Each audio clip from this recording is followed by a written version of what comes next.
from the New Arts and Media Studios in Milwaukee. I'm Charles Purcell. This is The Log. All right, we're going to do one and only one episode on the Charlie Kirk thing. Not just because it's sensational or it's the top story of the day, but because the response and the aftermath, I believe, is genuinely important in the overall story of our times here with the regime as it currently stands, their attempted takeover, their destruction of democracy. So, yeah, there are things to talk about here regarding the shooting. So today, my final thoughts on the Kirk aftermath. And we have a couple new words to learn if you haven't learned them yet. Stochastic terrorism, stochastic, and Groyper. If you're not familiar with these words, you're going to learn some new words today. All right, first, just some facts. The real Charlie Kirk. Let's not get confused as to who Charlie Kirk was. He was the worst kind of person. He blasphemed the truth. He blasphemed reason. He exploited language, which was one of my least favorite things about people when they make language into a weapon. I use the word blaspheme. Of course, that has religious connotations. He blasphemed religion itself. In my early years, I had a very close relationship with my religion. I was raised Catholic. And to this day, my family, some of them especially, have a very strong relationship with their religion. And his version of Christian nationalism, along with J.D. Vance, I don't have to get into the details here. I encourage you to look it up. It's sick. By now, you've probably heard many of his controversial statements. If I see a black pilot, I'm going to be like, boy, I hope he's qualified. He thought Martin Luther King was awful, not a good person. Calls transgender a mental disease. Horrible things about women. Again, I don't have to go through the list. It's out there. It's very easy to find this stuff. The most infamous quote that we've heard in the coverage was regarding the Second Amendment. It's worth it to have a cost of, unfortunately, some gun deaths every single year so that we can have the Second Amendment. I forget how I read somebody online put it. I didn't support Charlie's death. Charlie supported it, or something like that. I need to talk a little bit about the whole debate thing, too. Because people who don't know better were giving him all sorts of praise for being willing to debate. He invited people of the other side to come and make their views heard. Well, that's such a lot of garbage. He was a master. Again, he was a very smart guy, very talented, absolutely. And he was especially talented at using logical fallacies. Now, a logical fallacy can be a mistake, or it can be an intentional weapon of rhetoric. Anybody who's really good can, quote unquote, win a debate. And he won pretty much all of his debates using this sort of sketchy technique. It wasn't so much debating as it was marketing, advertising for his cause. Truth doesn't matter. Facts don't really matter. No, he wasn't debating. He's a trickster. All sorts of tricks. This rapid-fire talking. He'd manipulate the discussions, these campus events. He'd kind of lure these young students nowhere near his skill level at doing this kind of thing. He would just sort of overwhelm them, make multiple points at once, makes it impossible to respond. He would do this thing where they force you to answer a question that can't be answered. You know, it's the how many angels on the head of a pin kind of a thing. Or they ask you to get real precise. Well, name your source. Name your exact source.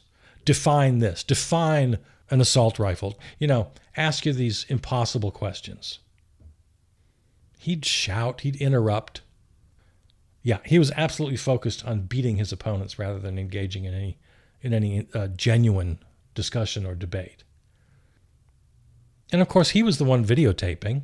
All of the videotapes you see online are from his outfit, edited for his advantage. So it was just all a sham. Don't fall for the tricks of the so-called debater. They're like a cold reading from a so-called psychic. They just know how to do it. But as I've said now a couple times, he was very good at it. I'm going to give him that credit. A lot of people can win any debate. It has nothing to do at all with whether or not they're right or wrong. It has everything to do with their skills, with their tricks. He would never, ever win in a more kind of the U.S. Senate model, not so much how they operate these days, but the ideal model of the senatorial debate. Deliberate, thoughtful. There are rules. You have all the time to do it right. There's the ability to fact check. There's an inability to railroad your opponent. A debate can go on for hours or for days even. But please, all of this garbage about him being a debater, you just need to toss that. It's not true. Along with his reputation for being so polite and for smiling all the time, and that makes him even more insidious. There's one thing about the scowling Mussolini-type fascist. A smiling, polite fascist just taking great pleasure and glee in spouting their hate and defeating their enemies is somehow just even worse. It's just gross. All right, facts. We're talking facts here. The shooter. Almost everything was wrong about the shooter. Here's another word we're going to learn today. If you don't know it, look up the word Groyper, Groyper, Groyper. This is a movement, informal movement led by Nick Fuentes, infamous racist, bigot, white nationalist. And it appears now that the shooter was terminally online. All of the etchings on the shell casings you may have heard about referred to online phrases or memes from this far alt-right movement. Family was 100% MAGA Republican. Deep into gun culture, been shooting since he was a little kid. And then this extreme online radicalization. And I guess Fuentes hated Charlie Kirk. For years has been trolling him and harassing him.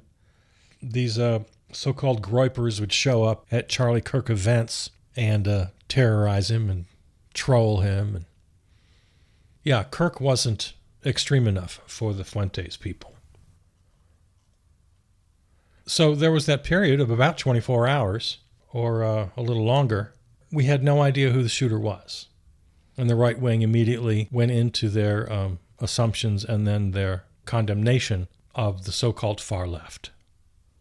So it was all bogus. So the facts are the first thing. They say what? Truth is the first casualty of war.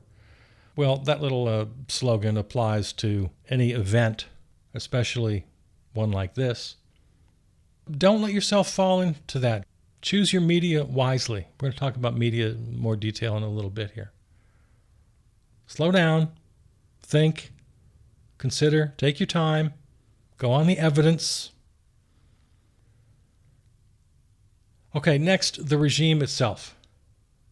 Classic fascist, anti-intellectualism, white Christian nationalism, patriarchy, corrupt the youth.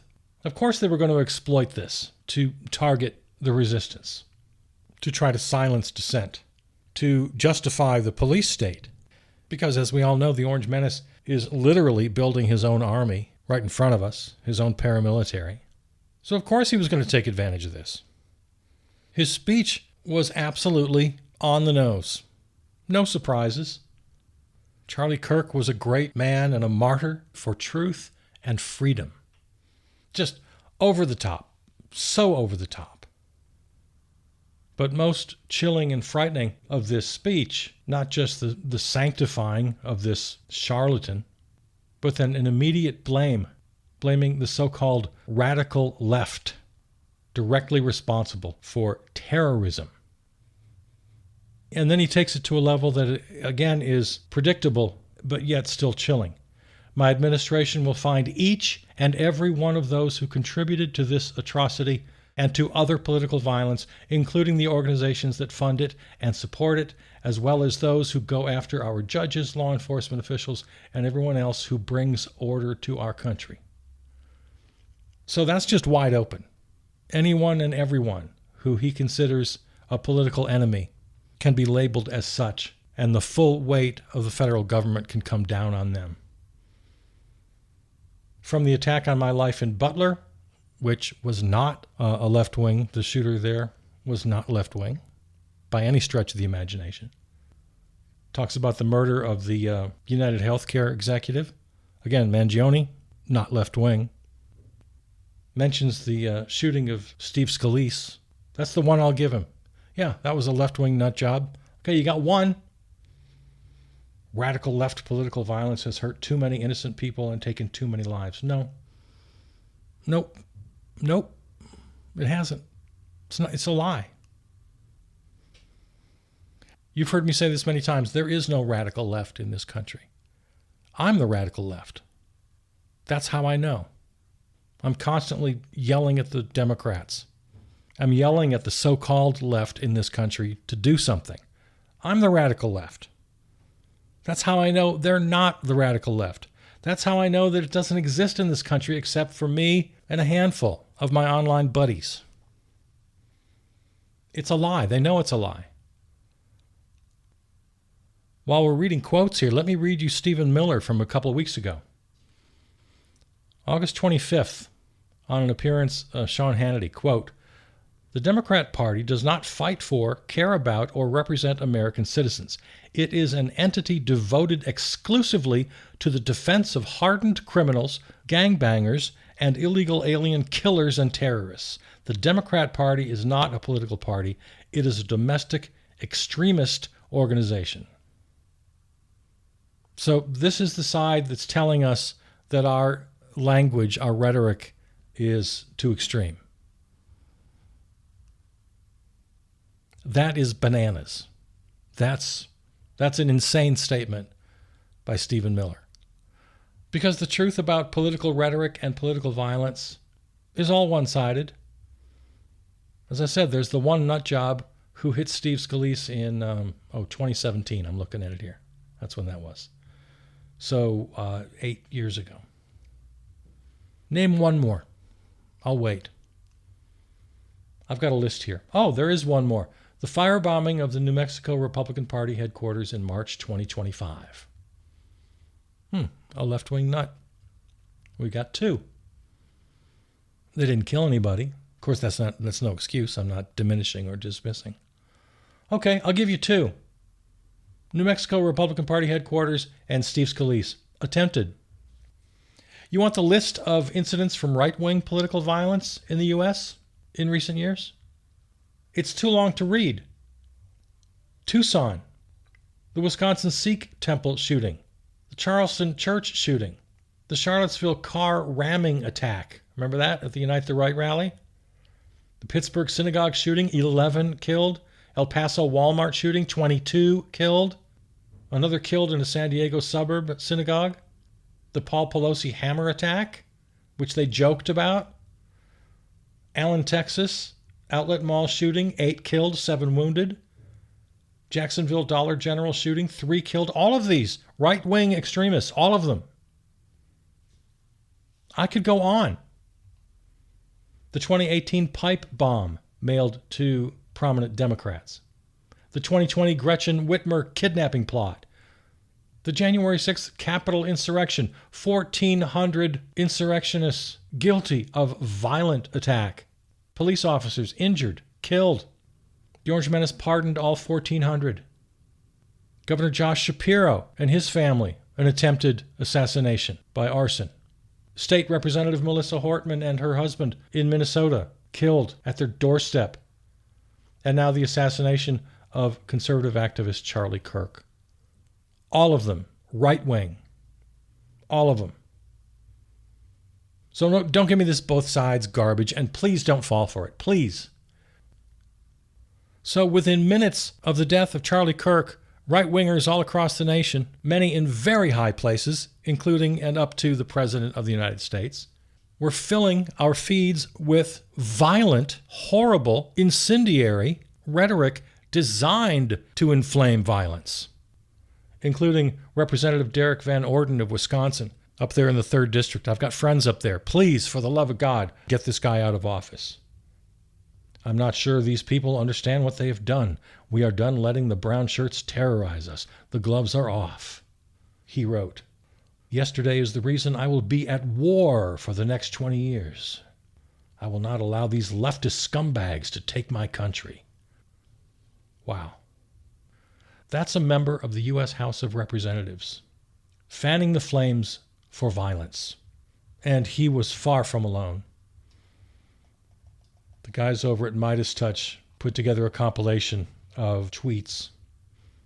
The Democratic Party must be classified as a domestic terror organization and their members, leaders, treated accordingly. Charlie Kirk getting shot is the shot heard round the world. I'm ready for civil war. Elon Musk, if they won't leave us in peace, then our choice is fight or die. He also wrote, the left is the party of murder. There's no going back after this. There's no more words to be said. The only way this ends is the complete annihilation of the Democratic Party. It goes on and on and on and on. All while they had no idea who the shooter was. No idea. Since we found out he was ultra right-wing from a MAGA family. Any retractions, you think? Any apologies? Pfft. So all these little cosplaying weekend warriors, these pretend tough guys, are just foaming at the mouth for a civil war. Now, I don't believe that's going to happen, but I have no trouble believing that they can wreak some havoc in a series of incidents. Plus, the Orange Menace is quite clearly building his private paramilitary, accountable only to him. He's working his little magic with his unitary executive lawyers and with his part-time Fox TV host, alcoholic Secretary of War, Pete Hegseth, and the architects of Project 2025. They've all got their heads together building a domestic army. Mussolini's black shirts, Hitler's stormtroopers, sending the military into democratic cities, troops in the streets. What do you think they're doing? We still have 13 and a half months to the midterms. They've got all their little green army men lined up, or they will, and ready to go. So he can declare an insurrection. He can postpone or cancel the elections. He can confiscate voting machines. He can intimidate voters. He can post his toy soldiers at voting locations, intimidate people. This is the regime. This is who we are now. And this is why I'm spending time on the Charlie Kirk shooting, because they're going to make every effort to exploit it, to help justify, rationalize, excuse their fascist paramilitary buildup. So what can we do about it? Well, we have to keep fighting in all the ways you and I talk about all the time. State and local governments are doing a great job. So very proud of Chicago, local leadership, the people of Chicago rising up because he backed off. They're leaving Chicago with their tails between their legs. Now apparently they're going to try Memphis. Tennessee has a Republican governor. Maybe they'll have some more luck there. But maybe not. We got a good Democratic mayor. We got the people of Memphis. So, yeah, we just got to keep doing all the things we keep talking about. Non-cooperation. Don't obey in advance. Boycotts, strikes, calls, letters, street protests. Sabotage. Okay, I mentioned earlier a new vocabulary word for some of us. Do you know what stochastic terrorism is? Stochastic?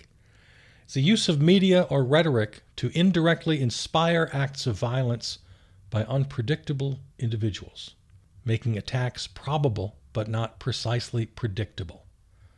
That's everybody's complaint about so-called violent rhetoric. It can inspire unpredictable people to do unpredictable things.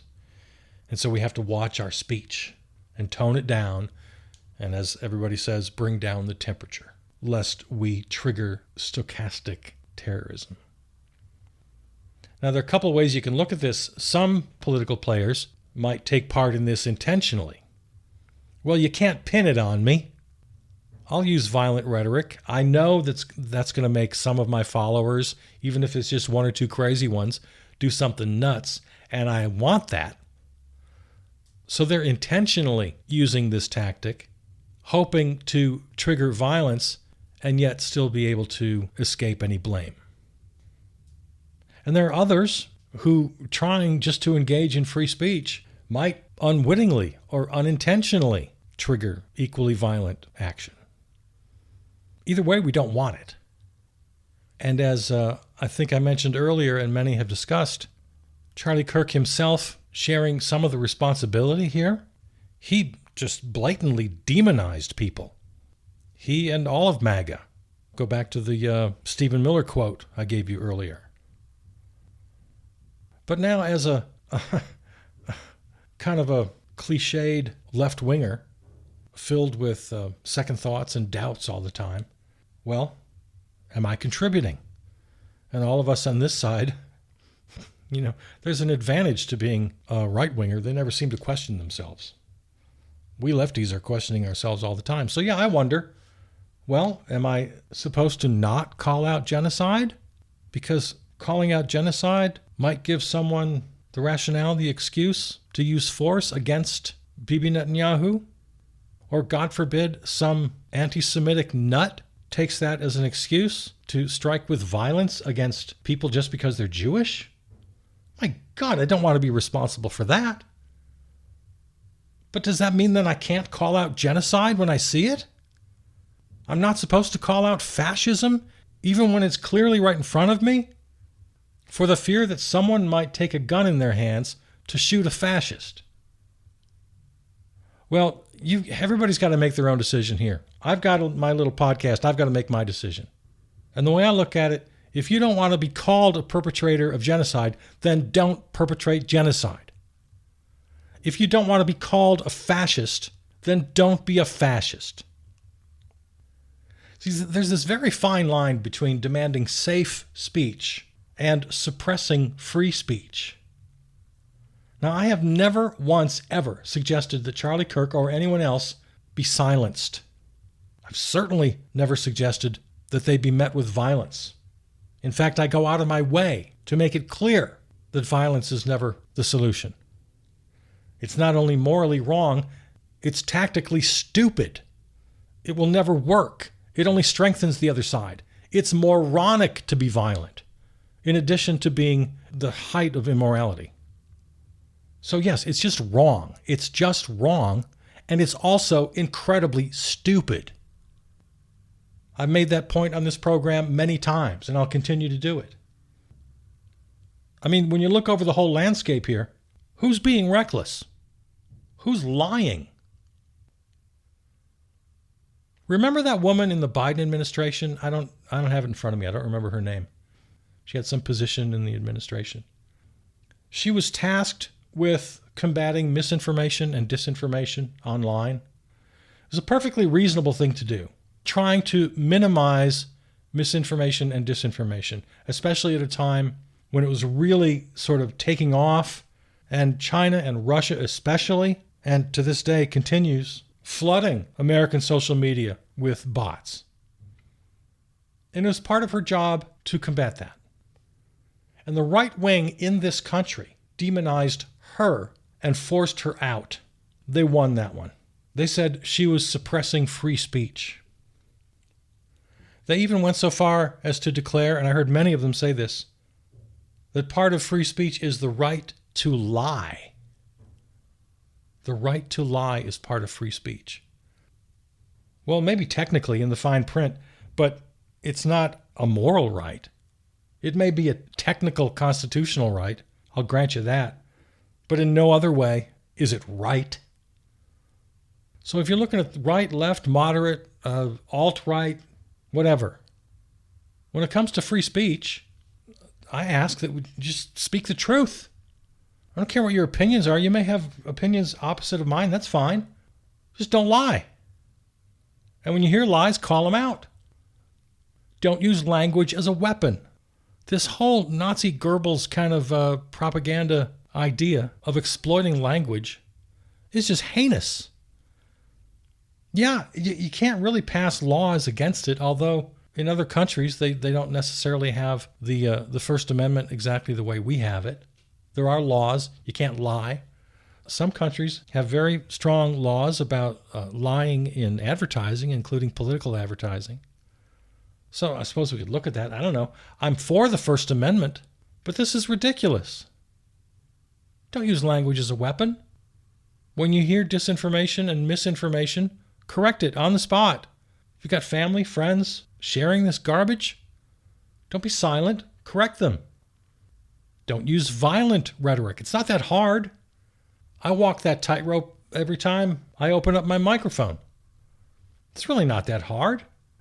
I say the Republican Party should be, what's the word the other person used, annihilated? I'm pretty sure I've never used that word.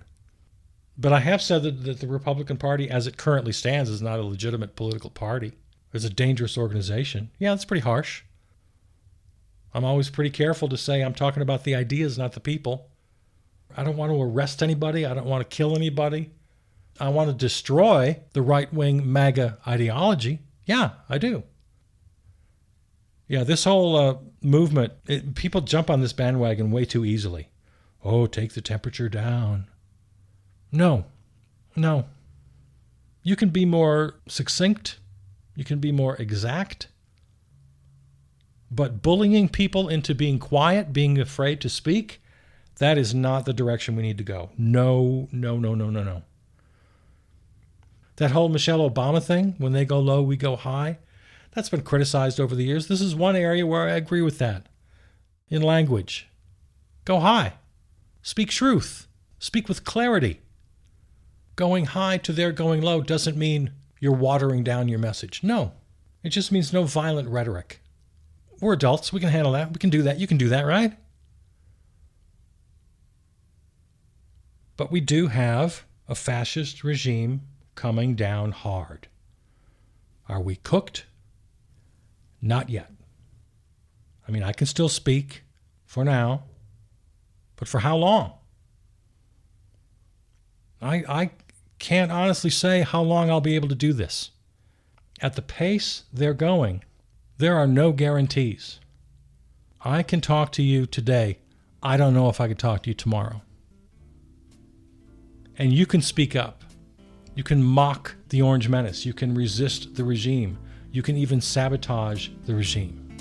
You have many freedoms today, including freedom of speech. But you got to use it. You got to use it or lose it. All right, so no more talk about Charlie Kirk. We'll get on to other things next time. All right, I love you. I'll see you out there.